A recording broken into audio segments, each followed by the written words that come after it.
We're going to live on. We're going to survive. Today, we celebrate our Independence Day.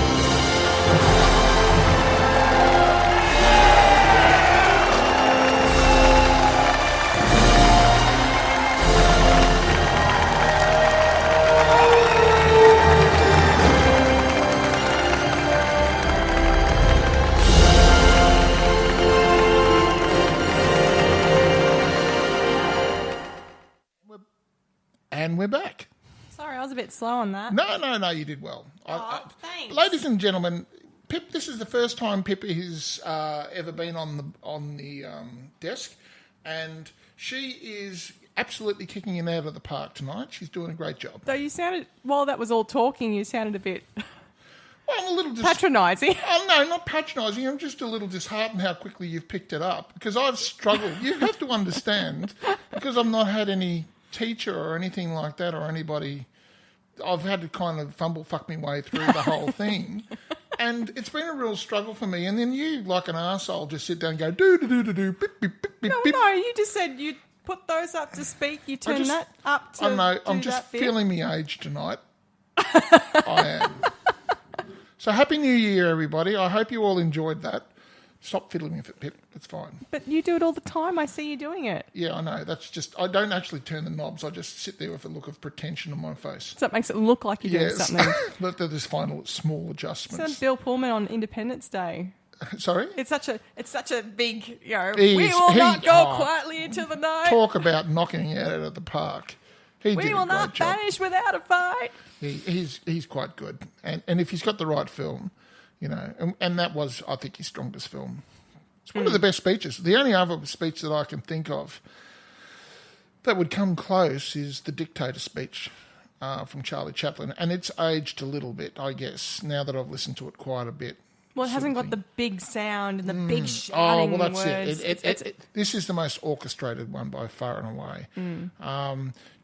But I keep surprising myself how many good choices there are out there. Like a lot of movies have come out, Paul. Well, that's true. And people want their movies to be remembered. So yes, magic movie moments are not been particularly difficult. Plethora. Like some weeks we struggle a little bit, don't we? Like, well, what are we going to do this? Oh, only because we haven't thought about it. No. But it only took me like 2 or 3 minutes to think about it, and I thought this will be a good one. This will be just bang for the mark. What you should do one day when you've got time is you should Now that my life is completely gone, you should actually have go through and just go best movie moments, and just write a list of ones that you totally agree with, and yeah, and then you've got a whole stack to choose from. I liked doing it on the fly, about half an hour before you show up for the night, sort of thing. Yeah. Wow, that's organisation, that is. I didn't say it was organisation, but that's what I like. Oh dear. It's like people who, jam for their trigonometry, the night before sort of thing. For their exam. You go, I really should have put more study into that. I'm one of them. Last minute, yeah. Okay. Are you right to go on? Your drinks? Oh, you still got heaps of drink? Good for you. So the second...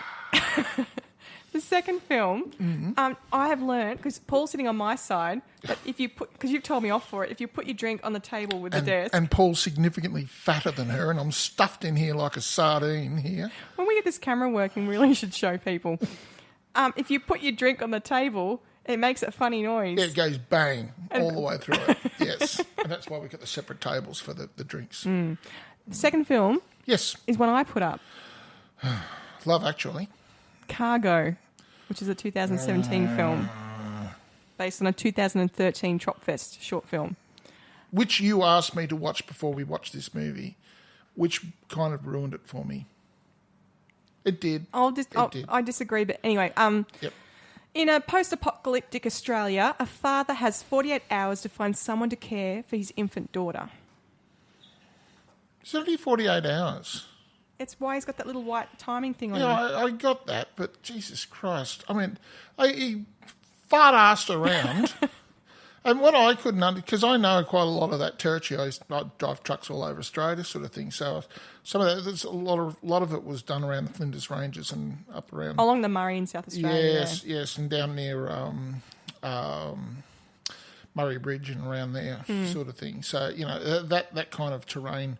But like there are hundreds, and that's what I found. I suppose other people who are overseas would not pick up on it, but like they were shooting scenes that were literally 1,000 kilometres away, at one scene, and then they're coming back. Like the terrain was, the terrain was like, marginal ground, and then some of it was like pretty well bloody desert, and then the rest, come around the corner, and then bang, they're in this, beautiful Murray River kind of lush country sort of thing. And it was driving me crazy because they couldn't make up their mind what kind of territory they were going through. No, just going for the look.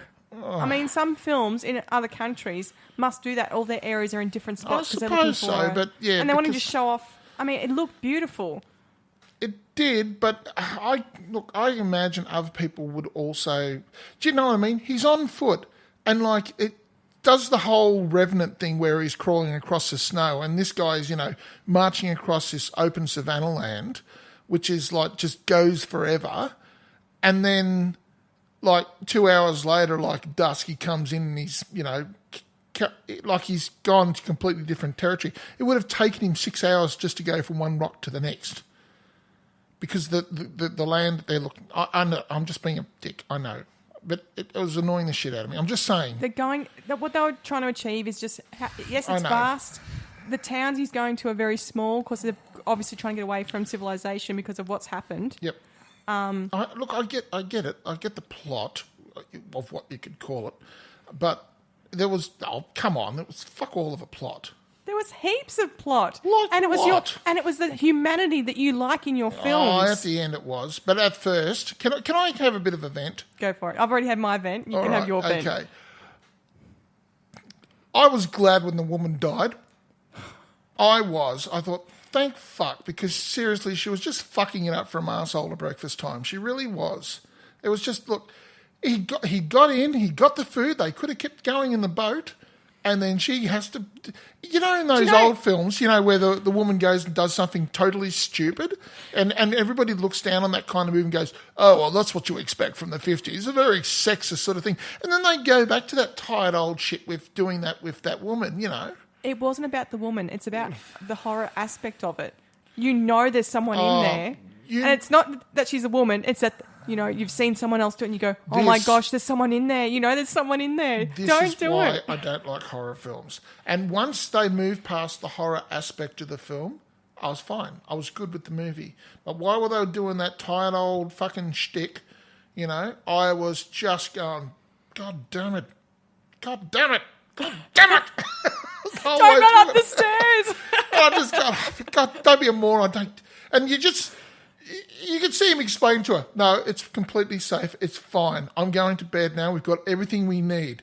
It's fine. All right, darling. And you could just see her looking there going, now how can I fuck this up? Sure enough, over to the boat and away she goes, and then getting bitten by the bloody zombie. So, and then like at least she had the good sense to say, no, leave me here on the side of the road to die. And that's when I started getting pissed off of him. Sure, he might be in love, la-di-da-di-da, but he's got X amount of time. He's running a risk. He himself has also, he brought that all on himself. I'm not saying that, but they didn't know, because he was actually, remember how they were having the talk about it? Yep. And they didn't know if they'd found a cure or what was happening. And they saw on the map that there was a town and a hospital, and he thought, if I get her there to the hospital... maybe by now they've sorted something out. Pip, when you're in a survival situation, you plan for the worst and hope for the best. Not everyone does that, Paul. That's why not everyone survives when they go out into the wilderness or something. This is why there's going to be an apocalypse.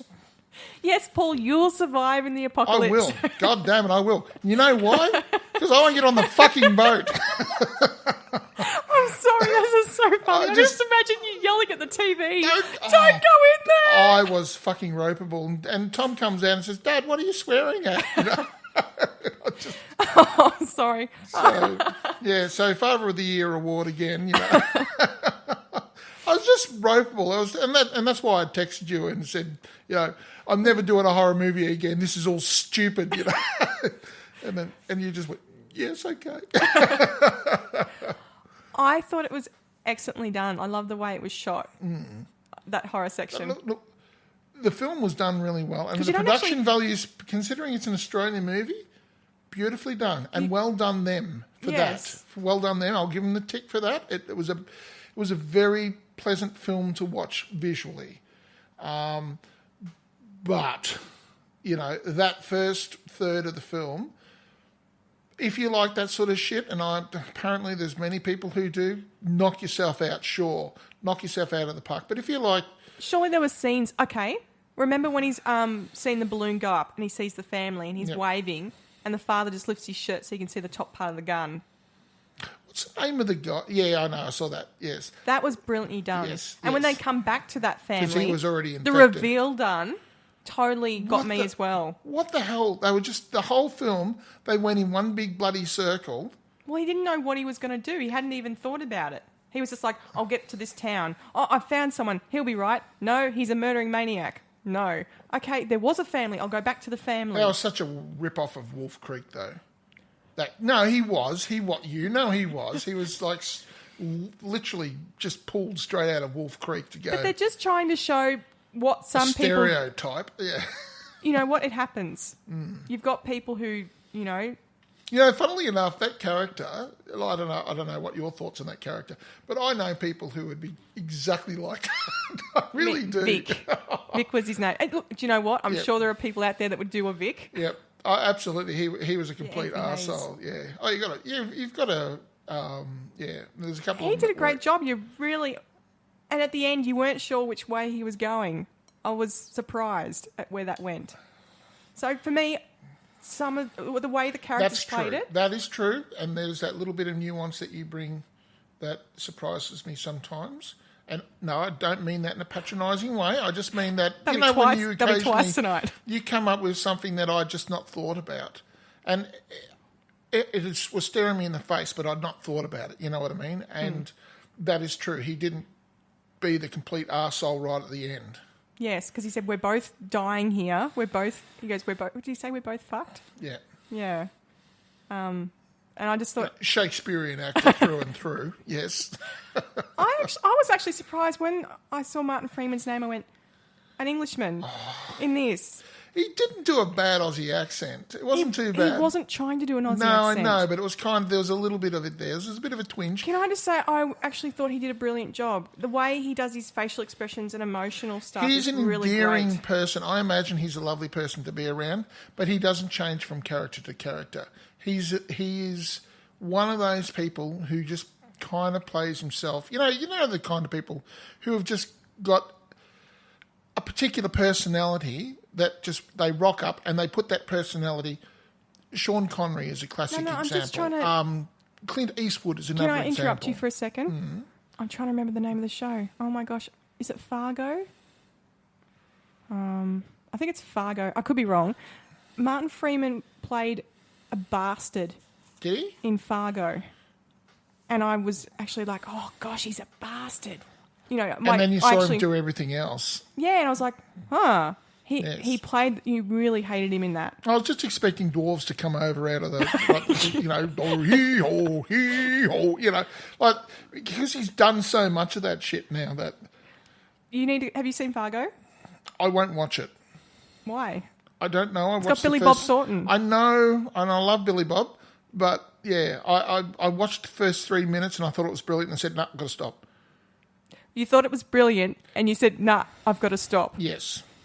You need to extend on that. No, I don't. Yeah, you do. No. It does not make sense. I am not a consistent person because, as I've said to you many times, consistency is the defence of small minds. You're a weirdo. That's all I can say. I watched Fargo and I thought it was great. Mm-hmm. I only watched the first season. I haven't watched the second season. Yes. And Martin Freeman's character in that he's like, one of the things he does... I just knew I wasn't going to like it. I thought it was cleverly done, and I just knew... Too many bastards in it? Oh, yes. And it was there was going to be a lot of this kind of ladies and gentlemen, I have, amongst various other issues, I don't like social embarrassment, and I tend to shy away from it. And when there is a film that